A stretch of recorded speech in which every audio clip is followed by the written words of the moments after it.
8. Miss CHIAO-NO. Kung Shu Li was a descendant of Confucius. He was a man of considerable ability and an excellent poet. A fellow student, to whom he was much attached, became magistrate at Tiantai and sent for Kung to join him. Unfortunately, just before Kung arrived, his friend died, and he found himself without the means of returning home. So he took up his abode in a Buddhist monastery, where he was employed in transcribing for the priests. Several hundred paces to the west of this monastery, there was a house belonging to a Mr. Shan, a gentleman who had known better days, but who had spent all his money in a heavy lawsuit.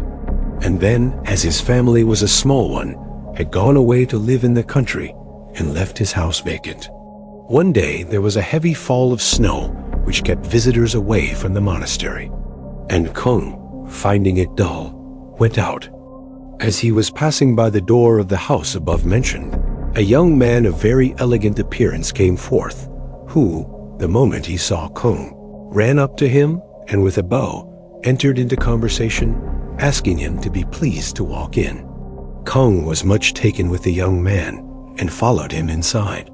The rooms were not particularly large, but adorned throughout with embroidered curtains, and from the walls hung scrolls and drawings by celebrated masters. On the table lay a book, the title of which was Jottings from Paradise, and turning over its leaves, Kung found therein many strange things. He did not ask the young man his name, presuming that as he lived in the Shan family mansion, he was necessarily the owner of the place. The young man, however, inquired what he was doing in that part of the country, and expressed great sympathy with his misfortunes, recommending him to set about taking pupils. "Alas," said Kung, "who will play the Maecenas to a distressed wayfarer like myself?" "If," replied the young man, "you would condescend so far, I for my part would gladly seek instruction at your hands." Kung was much gratified at this, but said he dared not arrogate to himself the position of teacher, and begged merely to be considered as the young man's friend. He then asked him why the house had been shut up for so long, to which the young man replied, "This is the Shan family mansion. It has been closed all this time because of the owner's removal into the country. My surname is Huangfu, and my home is in Shenxi. But as our house has been burnt down in a great fire, we have put up here for a while." Thus Mr. Kong found out that his name was not Shan. That evening they spent in laughing and talking together, and Kung remained there for the night. In the morning, a lad came in to light the fire, and the young man, rising first, went into the private part of the house. Mr. Kong was sitting up with the bedclothes still huddled round him, when the lad looked in and said, "Master's coming." So he jumped up with a start, and in came an old man with a silvery beard, who began to thank him, saying, "I am very much obliged to you for your condescension in becoming my son's tutor. At present he writes a villainous hand, and I can only hope you will not allow the ties of friendship to interfere with discipline." Thereupon he presented Mr. Kong with an embroidered suit of clothes, a sable hat, and a set of shoes and stockings. And when the latter had washed and dressed himself, he called for wine and food.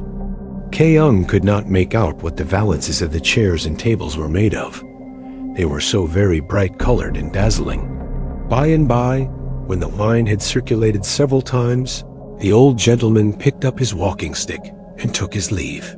After breakfast, the young man handed in his theme, which turned out to be written in an archaic style, and not at all after the modern fashion of essay writing. Kung asked him why he had done this, to which the young man replied that he did not contemplate competing at the public examinations. In the evening they had another drinking bout, but it was agreed that there should be no more of it after that night. The young man then called the boy and told him to see if his father was asleep or not, adding that if he was, he might quietly summon Miss Perfume. The boy went off, first taking a guitar out of a very pretty case, and in a few minutes in came a very nice-looking young girl. The young man bade her play the Death of Shun, and seizing an ivory plectrum she swept the chords, pouring forth a vocal melody of exquisite sweetness and pathos. He then gave her a goblet of wine to drink, and it was midnight before they parted. Next morning they got up early and settled down to work. The young man proved an apt scholar. He could remember what he had once read, and at the end of 2 or 3 months had made astonishing progress. Then they agreed that every 5 days they would indulge in a symposium, and that Miss Perfume should always be of the party. One night when the wine had gone into Kong's head, he seemed to be lost in a reverie. Whereupon his young friend, who knew what was the matter with him, said, "This girl was brought up by my father. I know you find it lonely, and I have long been looking out for a nice wife for you. Let her only resemble Miss Perfume," said Kong, "and she will do." "Your experience," said the young man, laughing, "is but limited, and consequently, anything is a surprise to you. If Miss Perfume is your beau ideal, why, it will not be difficult to satisfy you." Some 6 months had passed away, when one day Mr. K-ung took it into his head that he would like to go out for a stroll in the country. The entrance, however, was carefully closed, and on asking the reason, the young man told him that his father wished to receive no guests for fear of causing interruption to his studies. So Kong thought no more about it, and by, when the heat of summer came on, they moved their study to a pavilion in the garden. At this time, Mr. Kong had a swelling on the chest about as big as a peach, which, in a single night, increased to the size of a bowl. There he lay groaning with the pain, while his pupil waited upon him day and night. He slept badly and took hardly any food, and in a few days the place got so much worse that he could neither eat nor drink. The old gentleman also came in, and he and his son lamented over him together. Then the young man said, "I was thinking last night that my sister CHIAO-NO would be able to cure Mr. Kong, and accordingly I sent over to my grandmother's asking her to come. She ought to be here by now." At that moment, a servant entered and announced Miss CHIAO-NO, who had come with her cousin, having been at her aunt's house. Her father and brother ran out to meet her, and then brought her in to see Mr. Kong. She was between 13 and 14 years old, and had beautiful eyes with a very intelligent expression in them, and a most graceful figure besides. No sooner had Mr. Kong beheld this lovely creature than he quite forgot to groan, and began to brighten up.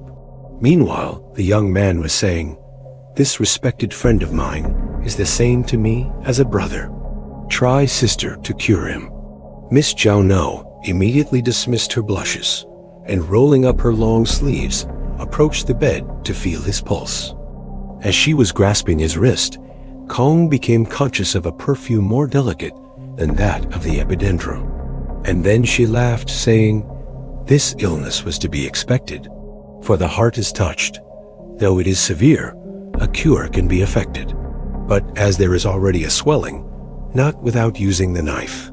Then she drew from her arm a gold bracelet, which she pressed down upon the suffering spot, until by degrees the swelling rose within the bracelet, and overtopped it by an inch and more, the outlying parts that were inflamed also passing under, and thus very considerably reducing the extent of the tumor. With one hand she opened her robe, and took out a knife with an edge as keen as paper, and pressing the bracelet down all the time with the other, proceeded to cut lightly round near the root of the swelling. The dark blood gushed forth, and stained the bed and the mat. But Mr. Kong was delighted to be near such a beauty, not only felt no pain, but would willingly have continued the operation that she might sit by him a little longer. In a few moments, the whole thing was removed, and the place looked like the knot on a tree where a branch has been cut away. Here, Miss CHIAO-NO called for water to wash the wound, and from between her lips, she took a red pill as big as a bullet, which she laid upon the flesh, and after drawing the skin together, passed round and round the place. The first turn felt like the searing of a hot iron, the second like a gentle itching, and at the third he experienced a sensation of lightness and coolness which penetrated into his very bones and marrow. The young lady then returned the pill to her mouth and said, "He is cured," hurrying away as fast as she could. Mr. Kong jumped up to thank her and found that his complaint had quite disappeared. Her beauty, however, had made such an impression on him that his troubles were hardly at an end. From this moment, he gave up his books and took no interest in anything. This state of things was soon noticed by the young man, who said to him, "My brother, I have found a fine match for you." "Who is it to be?" asked Kong. "Oh, one of the family," replied his friend. Thereupon, Mr. Kong remained some time lost in thought, and at length said, "Please don't." Then turning his face to the wall, he repeated these lines, "Speak not of lakes and streams to him who once has seen the sea. The clouds that circle Wu's peak are the only clouds for me." The young man guessed to whom he was alluding and replied, "My father has a very high opinion of your talents and would gladly receive you into the family, but that he has only one daughter and she is much too young. My cousin, Ah Soon, however, is 17 years old and not at all a bad-looking girl. If you doubt my word, you can wait in the veranda until she takes her daily walk in the garden, and thus judge for yourself." This Mr. Kong acceded to, and accordingly saw Miss CHIAO-NO come out with a lovely girl, her black eyebrows beautifully arched, and her tiny feet encased in phoenix sheep shoes, as like one another as they well could be. He was of course delighted, and begged the young man to arrange all preliminaries. And the very next day, his friend came to tell him that the affair was finally settled. A portion of the house was given up to the bride and bridegroom, and the marriage was celebrated with plenty of music and hosts of guests, more like a fairy wedding than anything else. Mr. Kong was very happy, and began to think that the position of paradise had been wrongly laid down, until one day the young man came to him and said, "For the trouble you have been at in teaching me, I shall ever remain your debtor." At the present moment, the Shan family lawsuit has been brought to a termination, and they wish to resume possession of their house immediately. We therefore propose returning to Shensi, and as it is unlikely that you and I will ever meet again, I feel very sorrowful at the prospect of parting. Mr. Kong replied that he would go too, but the young man advised him to return to his old home. This, he observed, was no easy matter. Upon which the young man said, "Don't let that trouble you. I will see you safe there." By and by his father came in with Mr. Kong's wife and presented Mr. Kong with 100 ounces of gold. And then the young man gave the husband and wife each one of his hands to grasp, bidding them shut their eyes. The next instant they were floating away in the air, with the wind whizzing in their ears. In a little while he said, "You have arrived," and opening his eyes, Kong beheld his former home. Then he knew that the young man was not a human being. Joyfully he knocked at the old door, and his mother was astonished to see him arrive with such a nice wife. They were all rejoicing together, when he turned round and found that his friend had disappeared. His wife attended on her mother-in-law with great devotion, and acquired a reputation both for virtue and beauty, which was spread round far and near. Some time passed away, and then Mr. Kong took his doctor's degree and was appointed governor of the jail in Yan'an. He proceeded to his post with his wife only, the journey being too long for his mother, and by a son was born. Then he got into trouble by being too honest and official, and threw up his appointment, but had not the wherewithal to get home again.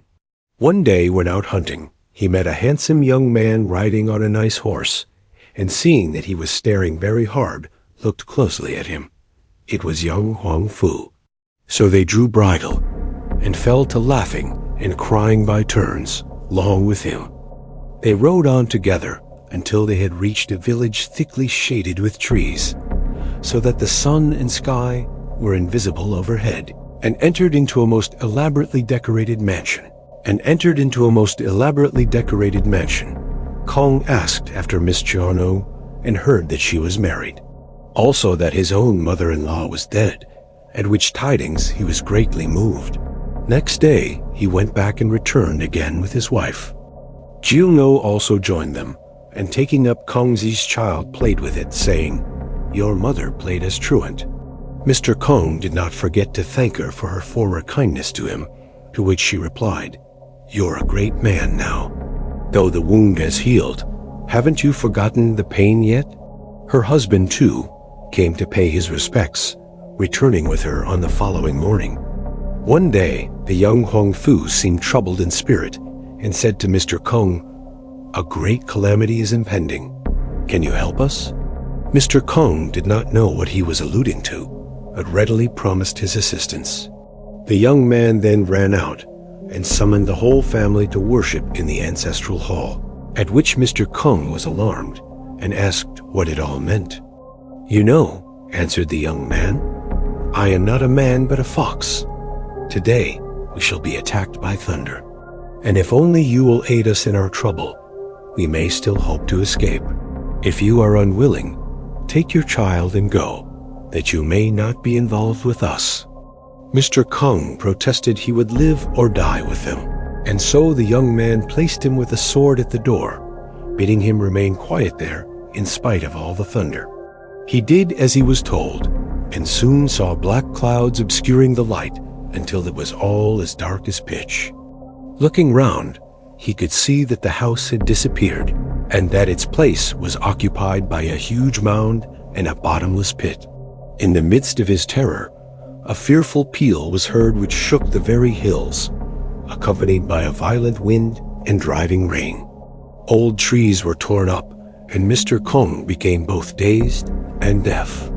Yet he stood firm until he saw in a dense black column of smoke a horrid thing with a sharp beak and long claws, with which it snatched someone from the hole and was disappearing up with the smoke. In an instant Ung knew by her clothes and shoes that the victim was no other than CHIAO-NO, and instantly jumping up, he struck the devil violently with his sword and cut it down. Immediately the mountains were riven, and a sharp peal of thunder laid Kong dead upon the ground. Then the clouds cleared away, and CHIAO-NO gradually came round to find Kong dead at her feet. She burst out crying at the sight, and declared that she would not live since Kong had died for her. Kong's wife also came out, and they bore the body inside. CHIAO-NO then made Ah-Sung hold her husband's head, while her brother prized open his teeth with a hairpin, and she herself arranged his jaw. She next put a red pill into his mouth, and bending down breathed into him. The pill went along with the current of air, and presently there was a gurgle in his throat, and he came round. Seeing all the family about him, he was disturbed as if waking from a dream. However, they were all united together, and fear gave place to joy. But Mr. Kong objected to live in that out-of-the-way place, and proposed that they should return with him to his native village. To this they were only too pleased to assent, all except CHIAO-NO. And when Mr. Kong invited her husband, Mr. Wu, as well, she said she feared her father and mother-in-law would not like to lose the children. They had tried all day to persuade her, but without success, when suddenly in rushed one of the Wu family's servants, dripping with perspiration and quite out of breath. They asked what was the matter, and the servant replied that the Wu family had been visited by a calamity on the very same day, and had everyone perished. CHIAO-NO cried very bitterly at this, and could not be comforted. But now there was nothing to prevent them from all returning together. Mr. Kong went into the city for a few days on business, and then they set to work packing up night and day. On arriving at their destination, separate apartments were allotted to young Mr. Huang Fu, and these he kept carefully shut up, only opening the door to Mr. Kong and his wife. Mr. Kong amused himself with the young man and his sister CHIAO-NO, filling up the time with chess, wine, conversation, and good cheer, as if they had been one family. His little boy Juan grew up to be a handsome young man with a fox-like penchant for roaming about, and it was generally known that he was actually the son of a fox. Thanks for watching. Please like the video and subscribe to the channel for more excellent content.